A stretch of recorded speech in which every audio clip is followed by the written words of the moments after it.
열왕기상 19장 보겠습니다.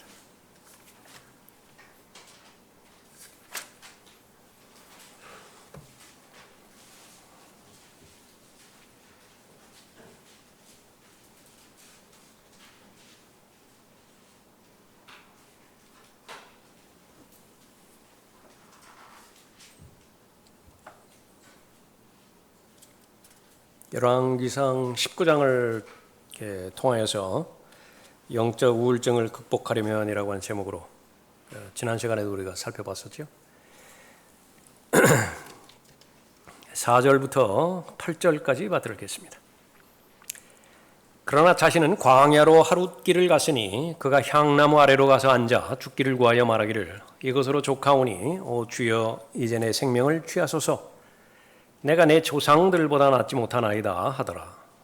그리고 그가 향나무 아래서 누워 잠들었는데 보라 한 천사가 그를 만지며 그에게 말하기를 일어나 먹으라 하는지라. 그가 보니 보라 그의 머리맡에 숯불에 구운 과자와 물 한 병이 있더라. 그가 먹고 마신 후 다시 누우니 주의 천사가 두 번째로 다시 와서 그를 만지며 말하기를 일어나 먹으라 갈 길이 내게 너무 크니라 하더라. 그가 일어나 먹고 마시며 그 음식의 힘으로 40일 밤낮을 가서 하나님의 산 호렙에 이르렀더라. 자, 영적 우울증을 극복하려면 두 번째 시간 우리가 살펴봅니다. 지난 시간에 영적 우울증에 걸리고 그것을 방치할 때에 어떤 결과를 가져오느냐 살펴봤었죠. 하나님의 뜻과는 전혀 무관한 삶을 살게 됩니다. 하나님의 뜻은 하나님의 자녀가 기쁨과 감격 가운데서 강한 능력을 가지고 살아가기를 원하십니다.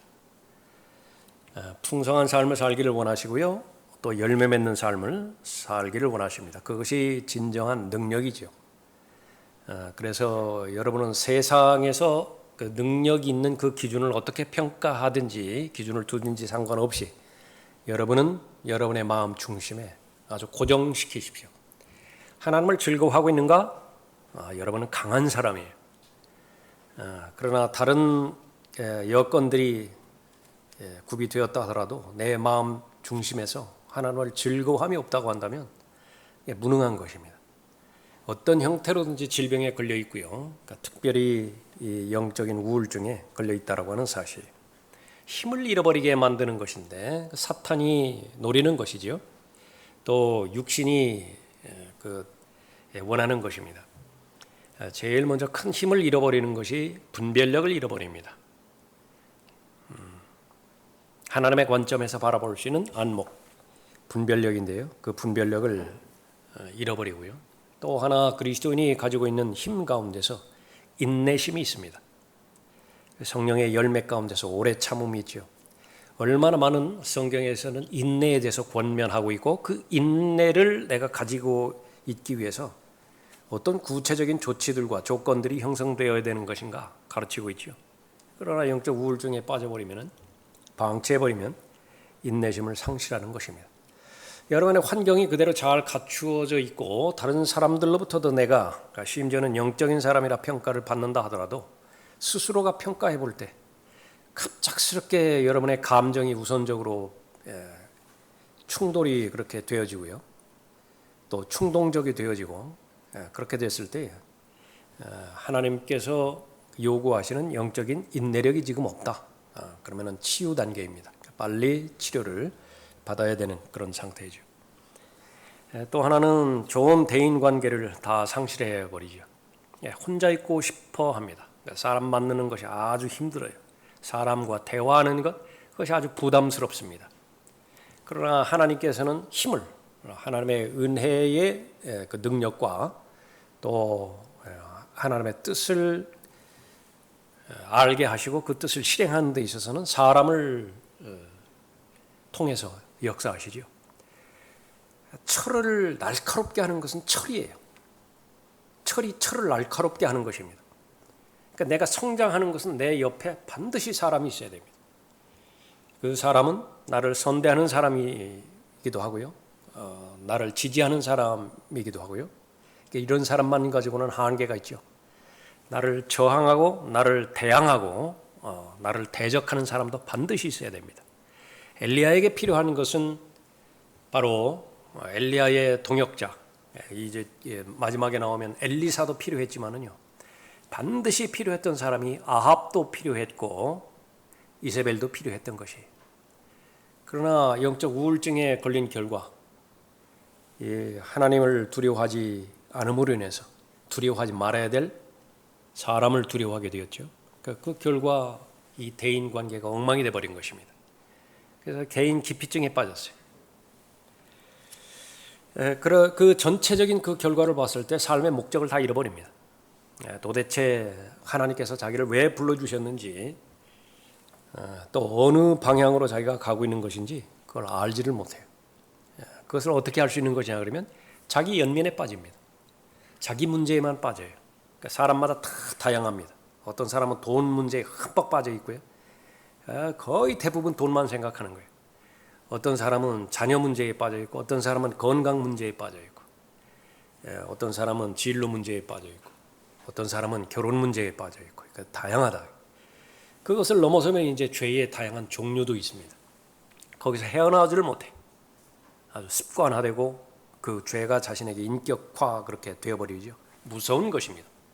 그냥 스쳐 지나가는 것이 아니기 때문에 반드시 극복을 해야 되는 것이죠. 오늘은 그것이 이제 영적 우울증의 결과를 봤고요. 또 영적 우울증의 원인은 무엇이냐? 제일 먼저 살펴봐야 될 것이 탈진입니다. 사람은 탈진하게 되어 있어요. 육체적으로 탈진할 수 있고, 또 영적으로 탈진할 수 있고, 정서적으로 탈진할 수 있는 것입니다. 사람의 몸이라고 하는 것은 흙으로 만들어진 존재였기 때문에 목적을 이룰 때까지 계속해서 사람이 자신의 몸을 강제해서 그렇게 목적을 이루도록 하나님께서는 원하지 않은 것입니다. 때로는 금식할 때도 있어야죠. 그러나 잘 먹어야 되고 또 잘 쉬어야 할 때도 있는 것입니다. 오늘 본문 말씀에서 보면 이제 5절에 보면 한 천사가 나타나죠. 하는 일은 뭐냐면 일어나 먹으라 해요. 이 천사는 주의 천사입니다. 이 주의 천사, 구약에서 예수 그리스도께서 나타나신 것을 볼 수 있습니다. 하나님께서 나타나셔서 제일 먼저 하신 것은 원인 규명을 하지 않으셨어요.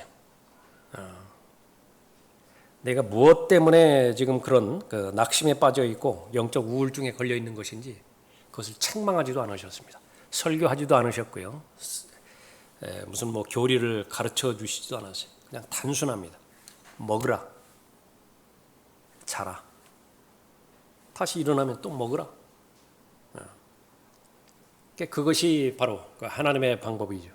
성숙한 사람은 이 하나님의 방법을 따릅니다. 우선 먹여야 돼요. 우선 재워야 된다고요. 쉬게 해야 되죠. 재충전시켜야 되는 것인데, 서툰 사람은요, 상담이랍시고 해가지고서 처음에 만나자마자 잘못 따진다.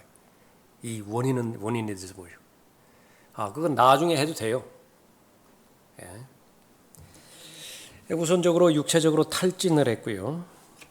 몸을 생각하지 않고 혹사시킬 때가 많이 있습니다. 거의 대부분이 몸의 탈진으로부터 시작해서 이 낙심이 되어지고 우울이 될 때가 그렇게 많이 있습니다. 여러 가지 다양한 압박이 가져오게 되는데, 엘리야 같은 경우는 그렇죠. 사역자 같은 경우에는 더 심합니다.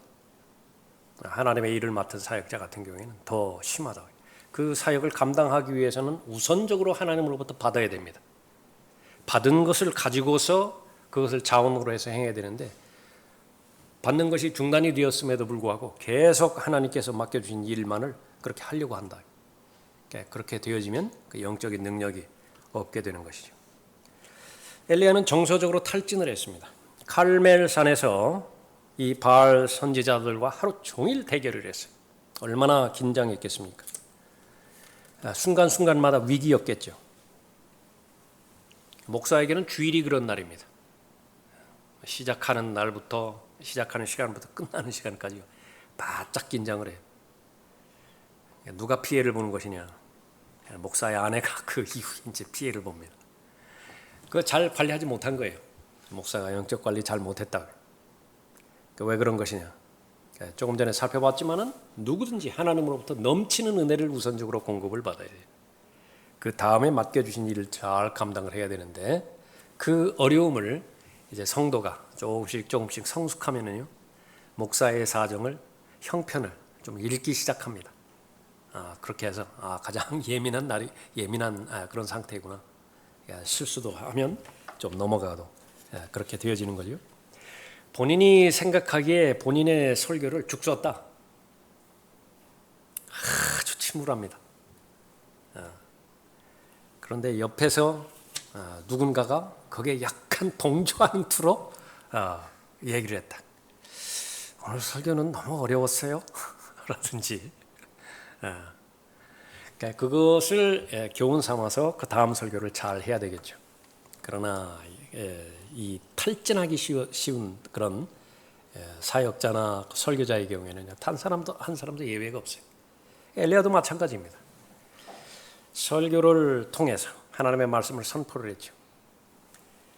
850명을 상대로 해서 이겼습니다. 그런데 이 전후 배경은요, 이스라엘이 변하지 않아요. 계속 우상 숭배로 계속됩니다. 그러니까 단절을 해야 되는데 엄청난 회의가 옵니다. 왜 변하지 않는 것이냐? 설교를 잘하고 하나님의 말씀을 잘 증거를 했는데 왜 변하지 않는 것이냐? 우리들의 문제도 똑같죠. 왜 그렇게 하나님의 말씀을 성령 하나님의 능력으로 증거했는데 왜 열매가 없느냐? 왜 구원받는 사람이 없고 성도들은 왜 그렇게 변화되지 않는 것이냐? 그러니까 얼마든지 그렇게 할 수가 있는 것입니다. 영적 탈진까지 연결되어지는 부분이죠. 허탈감 가운데서 가장 커다란 것은 영적인 대승리 뒤에 오는 그런 허탈감입니다. 가장 근본적인 원인, 그것은 영적으로 탈진하는 그런 일이죠. 영적으로 탈진하다 보니까 낙심은 낙심대로 되고요. 또 이 마음이 무너지는 것은 가장 크게 무너져서 하나님의 뜻은 멀어지게 돼 있고 또 한 가지 생각밖에 없습니다. 그것은 뭐냐면 살아야 되겠다. 이 상황 가운데서 살아나야 되겠다. 이렇게 도망가는 길밖에 없는 것입니다. 그렇게 되어지면 어떻게 되는 것이냐? 생계형 목사로 돌아갑니다. 생계형 목사가 뭔지 아세요? 기술로만 살아가는 거예요. 어떻게 하면 성도들을 만족시켜주는 설교를 할 수 있는 것이냐? 디모데후서 4장에 보면 그걸 원하니까요. 그래야 유지가 될 거 아니겠어요? 자신감이 없어져 버렸어요. 하나님의 말씀을 그대로 대변하면 하나님께서 뽑으실 자는 뽑으실 것이고 뿌리를 깊게 내려서 열매를 맺게 하실 자는 열매를 맺게 하실 것이다. 이 자신감이 없어요. 담대하지 못하겠죠. 사람 눈치를 보는 것입니다. 본인은 하나님으로부터 능력을 얻지를 못해요. 그래서 하나님의 말씀을 준비할 때 계속해서 하나님의 은혜의 맛, 디모데후전서 2장에 의하면 순수한 하나님의 말씀의 젖을 사모할 때에 그 보상으로서 하나님의 인자하심을 맛보아 알 수 있는 것이라고 말씀하셨는데 하나님의 말씀은 전하기는 무수히 전해요. 가르치기는 무수히 가르쳐요. 그런데도 주의 인자하심은 몰라요. 왜 그렇습니까? 기능에만 맞춰줘요. 기능. 무서운 것입니다. 더 이상 하나님의 뜻을 구하지 않게 되어지죠. 자신이 닥친 위기 가운데서 어떻게 하면 되겠습니까? 하나님의 뜻을 구하고 하나님께서 말씀해 주신 그대로 증거를 해야 되는데, 결정을 해야 되는데 우선 살고자 하는 것이 제일 우선순위다 보니까 극히 자기중심적이 되고 극히 이기적이 되는 것입니다. 믿음으로 행할 리가 없죠. 모조리 다 보는 것으로 행하게 되어지는 것입니다. 누가 보여지죠? 사람들이에요. 지금 엘리야의 눈에는 이세벨이 제일 크게 보여진다고요. 비교하기 시작합니다. 남들하고 비교해서 자기가 조금 우위에 있는 것 같아요. 그런 교만도 없어요. 그냥 상대방을 억압을 하죠. 반대로 자기가 좀 열등해요. 그러면 아주 비겁해집니다. 하나님께서 자신의 사역에 대해서만큼은 실패하였다라고 하는 것이 엘리야의 그런 자신 스스로의 고백에 따른 결론입니다. 하나님은 실패하셨습니다. 왜 그렇습니까? 나 혼자만 남았습니다. 이게 무슨 꼴입니까? 하나님 앞에 불평하고 또 원망하는 것이죠. 그러나 하나님의 관점에서는 그 이전에 열왕기상 18장에 보면 이세벨이 이 하나님의 사람들을 죽이려고 했을 때요. 하나님의 사람을 통해서 또 선지자들을 다 보호를 했죠. 최소한 100명은 남아 있어요. 그 관점에서 보면. 그러나 열왕기상 19장에서 볼 때에 최소한 7,000명은 더 남아 있는 것이죠. 하나님의 사역은 실패하지 않습니다. 또 전체적인 관점에서 보았을 때 하나님의 사역이라고 하는 것은 다수를 통해서 하나님의 사역이 이루어지고 있지 않다는 사실이에요. 어느 시대나 어느 경륜이나 소수의 남은 자들을 통해서 하나님께서 사역을 하시는 것입니다. 하나님께서 실패했다고 그렇게 생각이 되어지니까 더 이상 하나님 바라볼 이유가 없습니다. 하나님 의지하지도 않지요. 모든 것이 충동적으로 결정을 짓게 되어집니다. 분별력이 없이 자신의 상황을 바라볼 때에 더 이상 소망도 없고 더 이상 하나님을 기대하는 마음도 없게 되어지는 것입니다. 거의 대부분은 먹지 않아서 문제가 생깁니다. 거의 대부분은 쉬지 않아서 문제가 생기는 거죠. 그럼 치유책은 무엇이냐? 나왔죠. 잘 먹어야 돼요. 잘 쉬어야 됩니다. 그러나 잘 먹고 잘 쉬는 것이 항상 하나님께서 말씀하셨듯이 에베소서 특히 5장에서 그렇게 5장과 6장에서 언급한 것처럼 조건이 주 안에서예요. 주 안에서 좋은 관계들이 유지되어야 되고 주 안에서 잘 먹고 또 잘 쉬어야 되는 것이죠. 영적 우울증을 어떻게 회복할 수 있는 것이냐? 우선적으로 육체적으로 회복이 돼야 되죠. 육체적으로 휴식을 취해야 되는 것입니다. 조금 전에 살펴봤던 것처럼 주의 천사가 와서 일어나 먹으라 그러죠. 6절에 보십시오. 그가 보니 보라 그의 머리맡에 숯불에 구운 과자와 물 한 병이 있더라. 그가 먹고 마신 후 다시 누우니 주의 천사가 두 번째로 다시 와서 그를 만지며 말하기를 일어나 먹으라 갈 길이 내게 너무 크니라 하더라. 그래서 지쳤을 때 잘 먹어야 되고 지쳤을 때 자고 또 쉬어야 됩니다. 뭐 한두 번 이렇게 잘 먹고 한두 번 이렇게 잘 잤다고 해서 회복될 그런 그 침체도 있지만은요. 또 장기간 필요로 하는 그런 침체의 그 성격도 있죠. 그것을 잘 구분을 할 수 있어야 되어지는 것입니다. 엘리야는 이렇게 먹고 잤다고 해서 완전히 회복되지는 않습니다. 그 영적인 침체는 계속돼요. 그래서 계속 혼자 있고 싶어합니다. 굴 속으로 들어가죠. 그래서 결국은 하나님께서 거기서 만나주시지만은요. 자, 육체적으로 회복하는 것과 동시에 반드시 병행해 나가야 되는 것이 영적으로 회복이 됩니다. 하나님과의 교제 회복이 단절됨으로써 우울증은 오는 거예요. 영적인 우울증은. 하나님과의 교제가 회복이 되어지면 그것은 말끔하게 치유가 되는 것입니다. 우선적으로 알아야 되는 것은 그분을 인식해야 되죠. 언제 실패하게 되느냐면 처음에는 그분과 동행하면서 그분과 대화하면서 일이 진행되지는데요. 어느 순간에 보면 그분은 사라졌어요. 그러니까 뭐만 남느냐 그러면 그분께서 맡기신 일만 남아요. 그러니까 일하느라고 지금 투쟁하고 있어요. 하나님의 일, 사역과 지금 투쟁하고 있다. 지치지 않을 리가 없죠. 그래서 우선적으로 처음으로 돌아가서 하나님의 은혜를 회복해야 되는데 내가 섬기는 하나님은 어떤 하나님인가? 고린도후서 1장에서 길게 하나님에 대한 계시, 그것은 위로의 하나님이시죠. 왜 기록했겠어요? 고린도후서 1장. 우선적으로 내가 위로가 필요할 때가 있다고요. 그리스도인이 살아가면서 이 지상을 살아가면서 반드시 필요한 것 5가지가 있죠. 그 필요를 하나님께서 공급해 주셔야만 돼요. 그 가운데 하나가 위로예요. 위로가 없이는 살 방법이 없어요. 그리스도인으로서 살 방법이 없다. 그럼 왜 하나님의 위로가 필요하죠? 그것은 하나님의 일을 수행하니까, 하나님과 동행하니까 거기에 저항하는 엄청난 세력들이 있잖아요. 억압하고 박해하고 방해하는 수많은 저항 세력들이 있는데 그 저항 세력을 하나님의 위로의 능력이 없다고 한다면 나는 감당할 방법이 없어요. 그렇기 때문에 하나님의 위로가 반드시 필요하죠. 그래서 내가 하나님으로부터 위로를 받고 해요. 그걸 배워나가는 거죠. 병행해서 옆에 동료들을 봤더니 동료가 내가 겪은 그 고난을 통과하고 있어요. 하나님께서는 그 사람에게 위로를 주실 것이거든요. 그럼 어떤 방법으로 하나님께서는 위로를 주실 것이냐. 대리인이에요. 에이전트. 그 나를 통해서 하나님의 위로가 흘러들어가게 한다. 그 하나님을 잘 배워서 적용하라는 것이지요.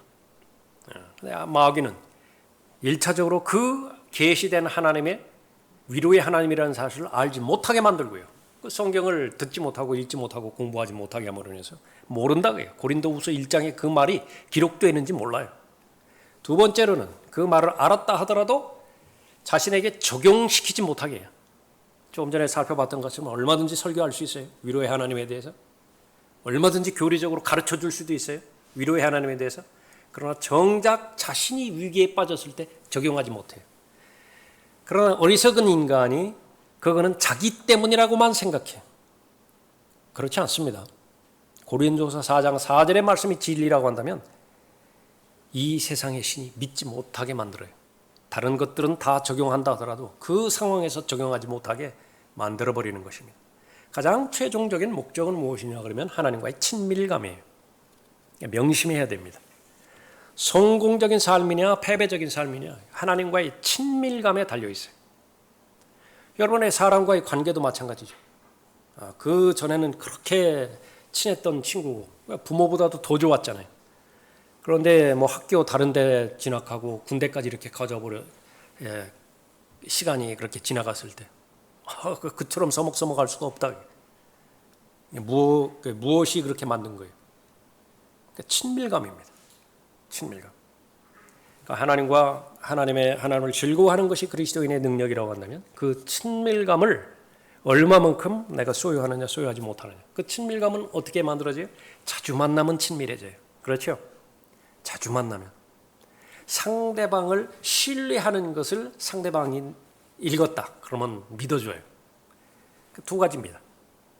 물리적인 시간이 오래 지났다고 해서 자연스럽게 친밀해지는 거 아니에요. 둘 다 노력을 해야 돼요. 노력을 해야 되는데 마음을 나눠야 됩니다. 하나님과의 교제 가운데서 자주 하나님을 만나야 돼요. 다양한 방법으로 자주 하나님을 만난다. 꼭 책상에 앉아서 성경을 읽으라는 그 말만 아니에요. 여러분들이 거의 대부분 일터에서 시간을 많이 보내죠. 거의 대부분 그렇잖아요. 그때에 의식적으로 하나님을 인식하는 것입니다. 내가 원하던 일들이 잘 이루어졌다. 하나님 앞에 감사 표명할 수 있죠. 이 계획대로 되어야 정시에 내가 일을 마치는 것인데 자꾸 뒤에 차질이 생겨요. 하나님 앞에 간구할 수 있다고 지혜를 주시라고 해결책을 하나님께서 잘 마련해 주시라고. 그것이 매일매일 이루어졌을 때에 그것은 산 경험이 되어지는 것입니다. 은혜의 하나님, 사람이 실패했을 때에 거의 대부분 그것으로 끝내버립니다. 한 번의 실패를 그렇게 용인하고 두 번의 기회를 주는 것은 큰 사람만이 가능해요. 거의 대부분은 끝내요, 그냥. 바울의 경우에도 그런 비슷한 경우가 있습니다. 마가라고 하는 요한, 경험이 없죠. 그런데 마음에 열정은 있어서 선교사로 지원을 했습니다. 처음에 그렇게 낭만적으로 생각했다가 아주 호된 고초를 겪죠. 그러다가 중간에서 탈락을 해버립니다. 바울이 기억을 한다고요. 마가 요한은 그런 사람이구나. 두 번째 기회가 왔을 때에 바나바는 한 번 더 기회를 주자고 하는데 바울은 어림없습니다. 안 돼요.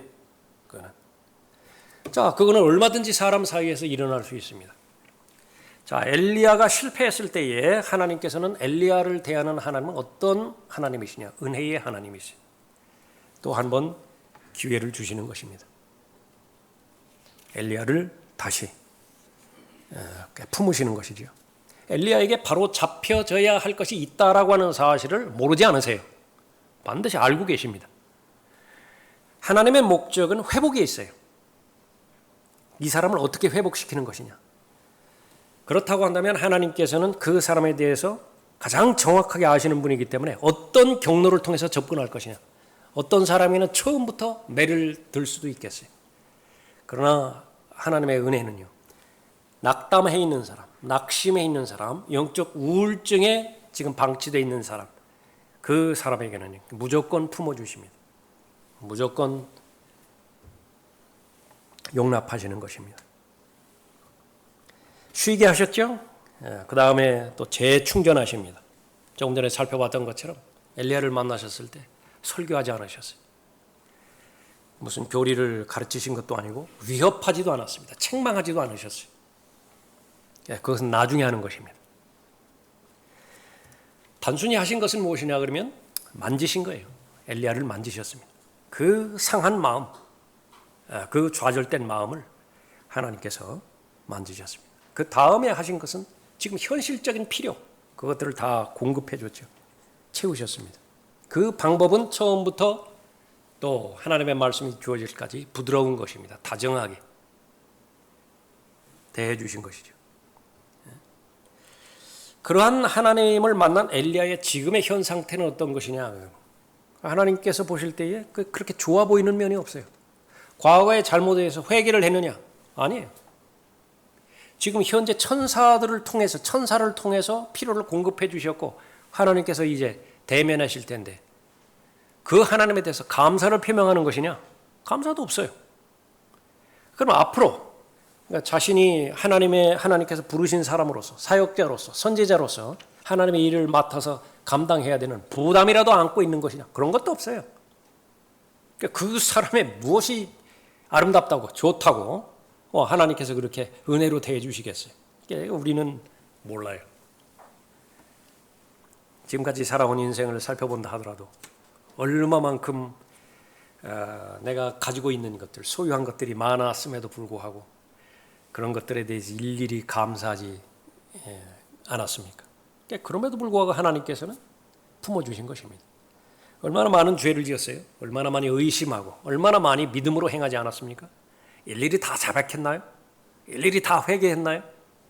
무수히 많은 부분들이 그냥 넘어갔다고요.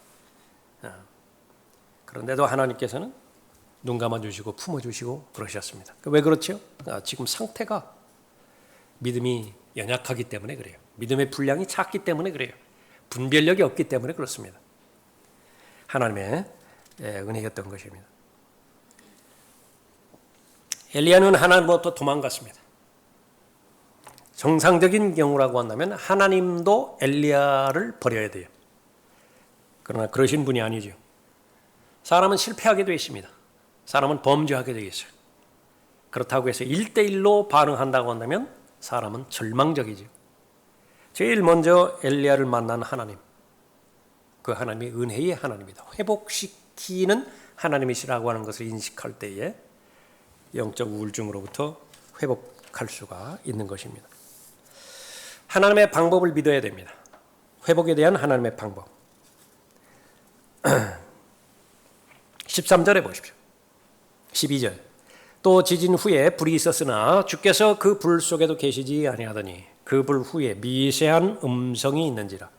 엘리야가 그 음성을 듣자 그의 외투로 얼굴을 싸고 나가서 굴의 입구에 서 있는데 보라, 한 음성이 그에게 임하여 말씀하시기를 엘리야야, 내가 여기서 무엇하느냐. 이제 엘리야를 다루기 시작하시죠. 엘리야, 네가 여기서 무엇하느냐. 엘리야는 지금 하나님과 관련돼서 뭘 해야 되는 사람이에요? 그러니까 이스라엘을 회복시켜야 되는 사람입니다. 이스라엘의 범죄함에 대해서 낱낱이 드러내주고 하나님과의 관계를 회복시켜 줘야 되는 사람인데 지금 이스라엘이 없어요. 혼자 자기 연민에 빠져서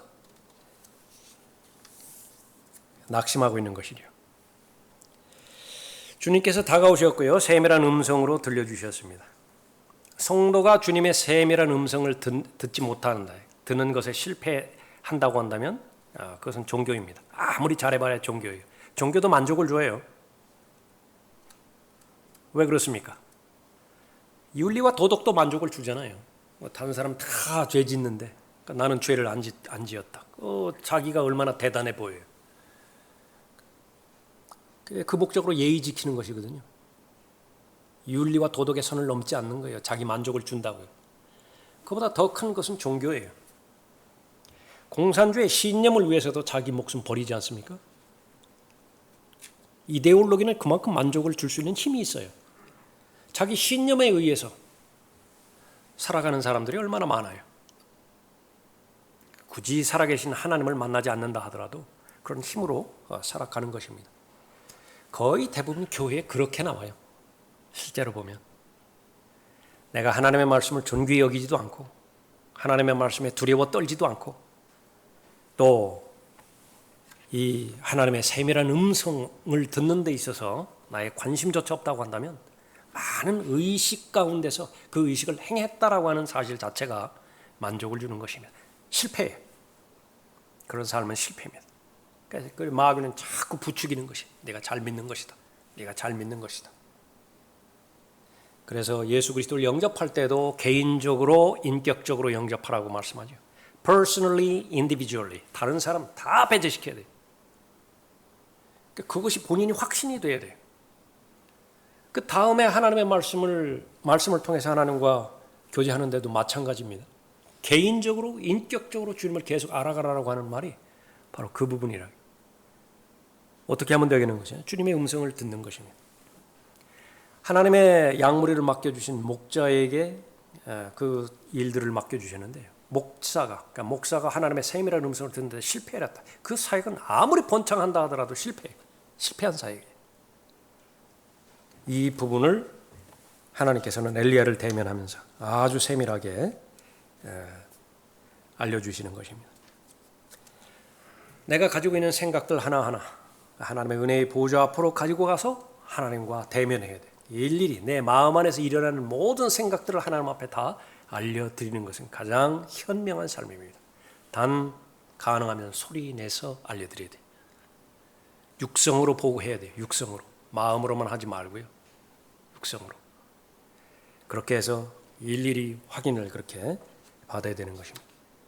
왜 그리스도인의 영적인 삶이 골방에 달려있다라고 그렇게 자주 반복해야 되는 거예요? 골방을 벗어나면 별별 소리가 다 들리기 때문에 그래요. 세상으로부터의 소리도 엄청나게 다양한 소리가 들리죠. 내 마음 가운데서 육신이 주는 생각도 내 자기 자신의 생각으로 엄청나게 또 시달리죠. 그 골방으로 들어가서 생각을 정리하고 단순화시키고 하나님의 말씀에 고정시켜서 훈련시켜야 된다. 그렇게 해서 하나님의 음성을 듣는 그 시간을 잘 가져야 되겠죠. 그렇게 되는 사람은 다른 사람과의 비교에서 자유롭습니다. 왜 자신감이 떨어지는 거냐? 옆에 있는 사람 때문에 그래요. 왜 그렇게 교만한 상태에 그렇게 빠지게 되는 것이냐? 옆에 있는 사람 때문에 그렇습니다. 영적으로 바른 성도와 교제를 하는 것, 이것은 현실적으로 매우 중요한 현실입니다. 영적인 현실이에요. 그래서 그리스도인에게는 지역 교회가 그래서 필요한 것이에요. 함께 기도할 수 있는 사람, 함께 말씀을 듣고 교제할 수 있는 사람, 맡겨주신 하나님의 일을 함께 이루어 나갈 수 있는 사람, 동역할 수 있는 사람들이죠. 그런 그 교제 가운데서 여러분이 속해 있다라고 하는 것은 대단한 우위를 점하는 것입니다. 하나님의 세밀한 음성을 들을 수 있는 그 부분. 바울은 혼자서도 얼마든지 하나님께서 맡겨주신 사역을 잘 감당할 수 있을 것처럼 보이죠. 그러나 실제로 바울의 고백들을 통해서 본다고 하면 불가능해요. 계속 기도 요청하잖아요. 기도 요청. 나를 위해서 기도해달라고. 나를 위해서 기도해달라고. 심지어는 무엇까지 기도해달라고 그러냐면 내 말문을 열도록 기도해달라. 용기를 내서 내가 무서워하지 말고 용기를 내서 내 말문을 열 수 있도록 기도해 달라고 하고 그 말문을 열 때 또 지혜를 주셔야 될 것이 아니에요. 그 지혜를 주시라고 기도 부탁을 하죠. 주께서 오네시포로의 집에 자비를 베풀시기 원하노라. 바울이 잊지 못할 사람들 가운데 하나가 오네시포로의 그 집에 하나님께서 복 주시기를 원하노라. 이는 그가 종종 나에게 생기를 돋워주고. 이 사람이 없으면 바울이 생기가 없었나요? 예, 그렇습니다. 바울이 위축되고요, 낙심하고 좌절할 상황 가운데서 이 오네시포 한 사람이 바울에게 생기를 돋워줬어요. 현실입니다. 나의 사슬에 매인 것을 부끄러워하지 아니하였으며 얼마나 많은 동료의 친구들, 바울의 친구들이라고 하는 사람들이 다 떠나가 버린 거예요. 다 떠나가 버리죠. 대마 포함해가지고 다 다른 데로 다 가버렸다. 나중에는 물론 거기에 대해서 바울의 동역자, 이제 사역자로 간 사람도 있지만은, 그러나 부정적인 면에서는 그 자신을 다 떠나가 버린 거예요. 그리고 자기 곁에 누가만 남았다고 그렇게 이야기하잖아요. 부끄러워요. 바울이 부끄럽다고요. 그러나 오네시포로는 부끄러워하지 아니하였다, 그렇게 말합니다. 오히려 그가 로마에 있을 때 열심히 나를 찾아 만났습니다, 말씀하고 있습니다. 인생을 살아가는 데 있어서 하나님의 은혜의 방편 가운데 하나는 친구예요. 그리스도인의 친구는 세대 차이가 없죠. 나이 차이가 없어요. 동일한 믿음이 있고 동일한 영이 있고 또 동일한 목표가 있기 때문에 그런 것입니다. 인생의 삶을 살아가는 데 있어서의 진정한 친구. 어느 정도의 진정한 친구인 것이냐. 나의 모든 약점을 다 알아요. 그럼에도 불구하고 여전히 사랑해 줄 수 있습니다. 여기서 말하는 사랑은 여전히 기도해 주는 것이죠. 여전히 지원해 주는 것입니다. 그 친구가 오른편이나 왼편으로 치우칠 때에 내가 조율해 주는 데 있어서 내가 가장 적극적으로 도와주는 것이 사랑이에요. 그것이. 하나님께서는 그 친구가 가장 귀한 사랑이라 그렇게 언급하고 있죠. 낙심의 늪에서, 영적 우울증에서 내가 치유되기를 원하는 것인가? 그럼 주변 관계를 잘 다시 한번 해석을 해야 됩니다. 하나님께서는 의외로요, 나한테 무수히 많은 엄청난 자원들을 주셨어요. 그런데 자원을 활용하려 하지 않아요. 귀한 자원 가운데 하나가 사람입니다. 사람보다 더 귀한 자원이 없다고요. 다른 사람을 나보다 더 귀하게 여기라, 낮게 여기라, 그렇게 말씀하는 부분이죠. 왜냐하면 그렇게 될 때에 관계가 더 강건해지고 견고해지기 때문에 그런 것이죠. 하나님께서는 어떤 방법을 통해서 또 이 우울로부터, 영적인 우울증으로부터 회복시키는 것이냐. 중요한 부분인데 일입니다. 일. 사람이 계속 우울감에서 탈피하지 못하는 것은요, 일이 없기 때문에 그래요. 사람은 일하도록 만들어졌습니다. 심지어 죄가 들어오기 이전에도요, 사람은 일을 해야 창조의 목적을 성취시키는 거예요. 15절 보십시오. 주께서 그에게 말씀하시기를, 가라, 내 길을 다마스커스의 광야로 돌이키라. 시리아죠. 시리아를 통해서 가라, 그 말이에요. 내가 이르거든 하사엘에게 기름 부어 시리아를 다스릴 왕이 되게 하고, 또 님시 아들 예후에게 기름 부어 이스라엘을 다스리는 왕이 되게 하며, 두 왕에게 기름 부으라고 해요. 이게 할 일이에요. 또 아벨 모홀라의 사팟의 아들 엘리사에게 기름 부어 내 대신 선지자가 되게 하라. 엘리사에게 기름 부어서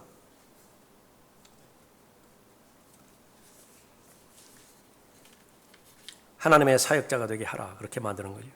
하나님께서 이런 일을, 막중한 일을 주셨습니다. 이건 결코 쉬운 일 아닙니다. 이거 역시 마찬가지로 자신의 하나님을 신뢰하지 않는다라고 한다면 이 부분 감당하기 힘든 것입니다. 그러나 이 하나님께서 맡겨주신 이 일이 엘리야를 극복하게 합니다. 영적 우울증으로부터 탈피하게 만드는 것입니다. 하나님께서 나를 완전히 끝내지 않으셨구나. 이거보다 더 소중한 거 없어요. 사람의 어느 순간에 보면은요, 하나님의 음성도 잘 들리지도 않고, 개인적으로 들어야 되는데 그냥 객관적으로만 들려요. 다 성경 열면 그 말이 거기 있잖아요. 전혀 와닿지가 않아요. 하나님의 직접적인 환경을 통해서도 나를 인도해 주셔야 되는데 그런 그 부분들도 별로 없어요. 그런데 그런 것보다도 더 중요한 것은 마음의 확신이거든요. 마음의 확신이라고요. 그러니까 그런 것도 없어요. 그러면 자연스럽게 묻게 됩니다. 하나님께서 나의 생애를 인도하는 것은 여기까지인가? 여기까지 인도했다 하더라도 객관적으로 나에 대한 평가를 해볼 때에 그건 하나님의 은혜예요. 하나님께서 자비를 많이 베풀어 주신 것이라. 그렇기 때문에 여기까지나마 온 거예요. 지금 하나님께서 나에 대해서 중단을 하신다 하더라도 하나님께는 아무 잘못이 없어요. 그것이 객관적인 평가인데 나는 얼마나 좌절하겠어요. 그러면 이제는 소망이 없어요. 앞으로 그냥 자연적인 생명이 언제까지 유지될지 모르지만 그냥 그렇게 사는 거예요. 생존을 위해서 사는 거예요. 그런데 그때에 하나님께서 하나의 증거를 주신 것입니다. 두 왕에게 기름 부으라. 한 선지자에게 기름 부으라. 하나님께서 이를 맡겨주셨구나. 예. 그보다 더 큰 용기가 없었겠죠. 하나님의 길에서 벗어났어요. 어떤 경우에는 오랫동안 벗어난 경우도 있을 것입니다. 그러나 한 가지, 주께로 다시 돌아오고자 하는 그런 마음이 있다고 한다면 하나님 앞에 범죄했음을 자백하고 거기서 끝나는 것이 아니라 적극적으로 본문 말씀에 근거해서 저에게도 이 일을 주십시오. 무슨 일을 할 수 있겠습니까? 그러니까 대단히 중요한 기도예요. 그러니까 지금까지 계속 다람쥐 쳇바퀴 돌듯이 생산성 없는 열매 맺지 못하는 삶을 살아봤던 그 부분인데 일이 없어요. 그 사람에게. 그러나 본인이 기본적인 가장 최저 생활을 꾸려나가는데 급급하다. 그래서 그 최저 생활이 필요가 채워지면 그것이 이제 만족이 돼요. 근본주의자들이 말하는 것이 계속 구원이에요. 구원받고 구원은 잃어버리지 않고 영원히 보장되는 것이고 하나님께서는 사용하시기 위해서 쓰시기 위해서 사람을 구원해 주신 것이죠. 열매 맺을 목적으로 마귀와의 전쟁에서 승리를 쟁취할 목적으로 구원해 주셨는데 문제는 새로운 일을 하나님께서 허락하신 것이냐. 과거에는 그런 일들 하나님의 일들을 잘 감당해 왔습니까? 그런데 어느 과정부터 그 일이 중단이 돼버렸어요. 그러니까 다시 찾아와야 돼. 다시 찾아와야 돼. 무엇 때문에 그 일이 중단이 되었는가? 그러니까 우울하게 만들 것이라고요. 열정이 없게 만들 것이라고요. 그리스도인에게서 열정이 사라지면 끝난 겁니다. 하나님의 말씀의 표현으로 간다면 살아있으나 죽은 자예요. 어디 보면 알 수 있죠? 병원 중환자실에 얼마나 많은 코드가 꽂혀 있어요? 전기 코드가. 의사는 판단한다고요. 보호자도 판단한다고요. 언제 저 코드를 뽑을까? 그 결정만 남았다고요. 그 결정만. 언제 죽음의 천사를 보내서 하나님께서 본향으로 부르실 것인가? 그것만 남았다. 그러나 그런 삶을 절대로 살 필요가 없는 것이지요. 18절을 보십시오. 그러나 내가 나를 위하여 이스라엘에 아직 7,000명을 남겨두었나니 곧 바알에게 꿇지 아니한 모든 무릎과 바알에게 입맞추지 아니한 모든 입이라 하시니라. 하나님께서만이 주실 수 있는 위로와 위안을 주시는 것이죠. 너 혼자가 아니야. 너 혼자 홀로 그렇게 고군분투하는 거 아니야. 그렇게 말하는 것입니다. 모든 사람에게 이 시험은 나에게만 닥치는 시험이다. 그렇게 함정에 빠지기 쉽죠. 그러나 절대로 그렇지 않습니다. 낙심하고 좌절하고 우울증에 빠지는 것은 나만 그런 거 아니에요. 흙으로 만들어졌다고 한다면 다 그 과정을 통과하게 되어 있습니다. 문제는 그런 과정을 통과할 때 어떤 반응을 보이는 것이냐. 그것을 우리가 배우기 위해서 성경을 읽고 성경을 배우는 것이죠. 사람은 사람을 위로하는 데 한계가 있습니다. 전혀 위로가 되지 못할 수도 있죠. 그러나 하나님은 다르죠. 나를 지으신 분이고 내가 처한 환경과 여건을 누구보다도 잘 아시는 분이기 때문에 그렇습니다. 다만 정직하기만 하면 돼요. 솔직하게 하나님 앞에 내 마음을 아뢰는다고 한다면 하나님께서는 만반의 준비가 되어 있습니다. 엘리야를 일으켰고요. 모세가 낙심했을 때 일으켰고 요나가 죽고 싶다고 했을 때 또 요나에게 힘을 주신 분이라. 나라고 해서 예외가 아닌 것입니다. 이는 우리의 대제사장은 우리의 연약함을 동정할 수 없는 분이 아니요 모든 점에서 우리와 마찬가지로 시험을 받으셨지만 죄는 없으신 분이기 때문이라. 그러므로 우리가 은혜의 보좌로 담대히 나아가자. 이는 우리가 자비를 얻고 필요한 때에 도우시는 은혜를 발견하기 위함이라. 은혜의 보좌로 담대히 나아가면 은혜가 필요하면 은혜를 주실 것이고 자비가 필요하면 자비를 주실 것이에요. 근데 은혜의 보좌 앞으로 나가기만 하면 자동적으로 주세요? 한 가지 더 있다 조건이. 여러분이 잘 알고 계시는 빌립보서 4장 6절 7절 말씀이에요. 뭐 하라고 하죠? 은혜의 보좌 앞으로 가서 뭘 해야 돼요? 하나도 빠지지 않고 일일이 보고해 주리소. 사회생활 잘 하려면 보고 잘하면 된다고 그러죠. 정기 보고, 수시 보고, 긴급 보고, 서면 보고, 엄청나게 보고가 많잖아요. 그거 잘하는 사람이 실력 있는 사람이라고. 그 실력 없는 사람은 어떻게 돼요? 보고가 없어요. 위에 사람이 생각할 때 지금 어디까지 진행이 되는 것인지, 중간에서 뭐가 잘못됐는 것인지 답답하기만 하다. 그걸 무한 확대하세요. 영적인 원리와 적용해도 그대로 맞는 것입니다. 꼭 말씀드려야만 하나님께서 내 마음을 아십니까? 지금 이 우리가 사는 시대에는 그걸 인정해 주는 거예요. 그래서 성경에서 중요한 주제 가운데 하나가 시인입니다. 마음으로 믿는 것 그것만으로 온전하지 못하고요. 입으로 시인하는 것을 하나님께서 원하는 거예요. 왜 그러냐면 마귀도 듣기 때문에 그래요. 하나님만 듣는 것이 아니라 마귀도 듣는다고요. 하나님께서 원하시는 것은 하나님의 사람의 입에서 하나님을 시인하게 함으로 인해서 예수 그리스도를 시인하게 함으로 인해서 마귀가 그 위세에 눌리는 것을 하나님께서 보고 싶다고요. 은혜의 보좌 앞으로 나가서 모든 것들 예외되는 거 없어요. 기도와 간구로 요청하라. 알려드리라. 엘리야가 잘한 거 하나 있습니다. 뭐를 잘했느냐. 하나님 원망하고 툴툴거리고 모든 것이 못마땅하다고 했는데요. 사람에게 툴툴거리지 않고 하나님께 툴툴거렸어요. 괜찮아요. 그거는. 안 하니만 하나님께도 입 꼭 다물고 속으로만 골마 터지고 그렇게 하는 것보다 엘리야처럼 하는 것이 훨씬 더 낫습니다. 훨씬 더 나아요. 가장 좋은 것은 빨리 성숙해서 성장해서 그런 원망과 하나님에 대한 불평, 툴툴거리는 거 이거 자체가 없이 하나님의 견지에서 왜냐하면 큰 그림을 그리시잖아요. 하나님께서 이런 어려움과 역경들 주시는 것은 지금 작은 그림에 만족하지 않으신 것이라고요. 큰 그림을 그리시는 것이 목적인데 내가 지금 이 지면에서 보다가 2층 높이에서 보다고요. 꼭대기에서 봤다고요. 꼭대기는 뭐죠? 새가 날아다니는 위치라고요. 그 높은 곳에서 보는 거 그걸 뭐라고 그러죠? 조감도라고 하지. 조감도. 새가 보는 거예요. 새가. 그 높이에서 전체를 다 바라보았다. 불평불만이 있을 수가 없어요. 왜냐하면 더 견고하게 만들어주실 것이기 때문에 그렇죠. 한 가지만 더 본다고 한다면 새로운 동료를 주십니다. 19절을 보십시오.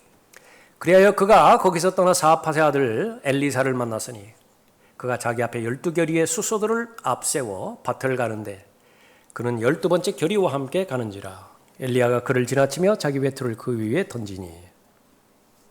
21절에 그가 엘리야로부터 돌아가 한 결의의 수소들을 취하여 그것들을 잡고 수소의 기구로 그 고기를 끓여 사람들에게 주니 그들이 먹더라. 돌아갈 배를 불태워버렸어요. 돌아갈 다리를 불질러버렸다. 더 이상 후퇴는 없어요. 이제 전진밖에 없어요. 엘리사가 그런 결정을 한 것이죠. 그리고 나서 그가 일어나 엘리야를 따라가서 그를 어떻게 했다고요? 섬기더라.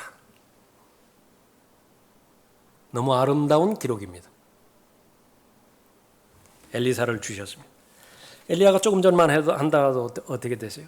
3절에 봤더니 자기 종을 브엘세바에 이르러서 거기 남겨둬 버렸죠. 철저하게 고립주의를 택했는데 하나님께서는 엘리사가 필요한 것을 아셨죠. 엘리야가 지고 가야 되는 짐이 얼마만큼 무거운 것인지 하나님께서는 아세요. 감당하지 못할 짐은 하나님께서 허락하지 않으십니다. 그 짐을 질 수 있는 근력을 키워주시든지 아니면은 환경을 조성해 주시든지. 그런데 이번에 환경을 조성해 주셨죠. 그러니까 나누어지라고. 엘리사하고 그 짐을 나누어지라고 하나님께서는 동료를 그렇게 주신 것입니다. 아무리 어려운 터널을 지나간다 하더라도, 아무리 깊은 골짜기를 지나간다 하더라도 하나님께서는 반드시 도울 자를 그렇게 주시는 것입니다. 함께 고통을 나누고 함께 울 수 있는 사람, 또 함께 웃고 기뻐할 수 있는 사람. 여러분들 기도하십시오. 그러나 현실적으로 중요한 문제는요, 옆 사람이라는 거예요. 멀리 있지 않아요. 아무리 멀리서 찾아본다 하더라도 그건 찾아주지 않습니다. 이 자리 자체가 하나님의 섭리예요. 옆 사람이 그런 사람입니다. 이미 하나님께서 주신 사람들 있죠. 내 안에 성령 하나님께서 인격적으로 나를 인도하고 계시고요. 내가 짐을 지고 있다면 성령 하나님께서 같이 짐을 신다고요. 내가 기뻐하면 성령 하나님께서 같이 기뻐하시고, 내가 슬퍼하면 성령 하나님께서도 슬퍼하시는 거예요. 그것뿐만 아니라 동일한 성령께서 내주하시는 사람들도 그렇게 보여주시는, 섭리 가운데서 인도해 주시는 것입니다. 이미 주신 친구들, 이미 주신 동료들. 그래, 사람의 약점은 무엇입니까? 하찮아 보이거든요. 제일 하찮아 보이는 것이 누군지 아십니까? 자기 교회 목사예요. 다른 교회 목사가 더 위대해 보인다. 다른 교회 그 목사가 그렇게 위대해 보이는 거, 그것은 그 좋은 영향을 받는 것은 틀림없는 사실이죠. 그러나 조금만 성장하면 자기 아버지가 아무리 세상에서 별 볼 일 없는 아버지라 하더라도요, 그 아버지하고 바꿀 다른 대상이 없어요. 그 하나님께서 인도해 주셔서 지금 내가 이 위치에 있게 되어질 때 그 환경과 여건을 인도해 주신 하나님의 은혜를 생각한다고 한다면 거기서부터 출발하는 것이죠. 가장 가까운 사람, 가장 소중히 여길 수 있고요, 점차 그 영역을 확장해 가는 사람, 성숙해 가는 사람입니다. 그 사람에게는 이제 하나님을 즐거워하는 힘이 지속적으로 있을 것이고요, 아무리 이제는 끝이구나 그렇게 실패했다 하더라도 그 실패를 딛고 일어서는 하나님의 기회를 주시는 것입니다. 엘리야는 돌아왔죠. 돌아올 것 같지 않았다고요. 현실적으로 봤을 때 다시 하나님을 섬길 수 있는 기회를 얻었습니다. 우리의 생애 가운데서 이제는 끝이구나, 완전히 파손돼 버렸다, 배가 완전히 깨져버려서 이제 항해는 더 이상 불가능하다. 세상에서는 그럴 수 있어요.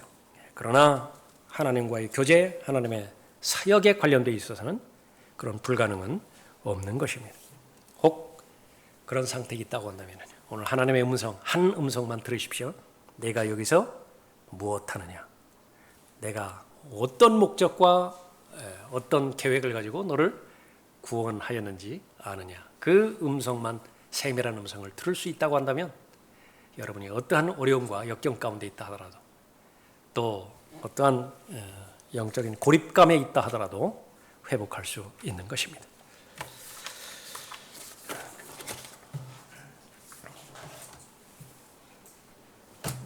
우리 선영이 자매 찬송 한 장 하십시오.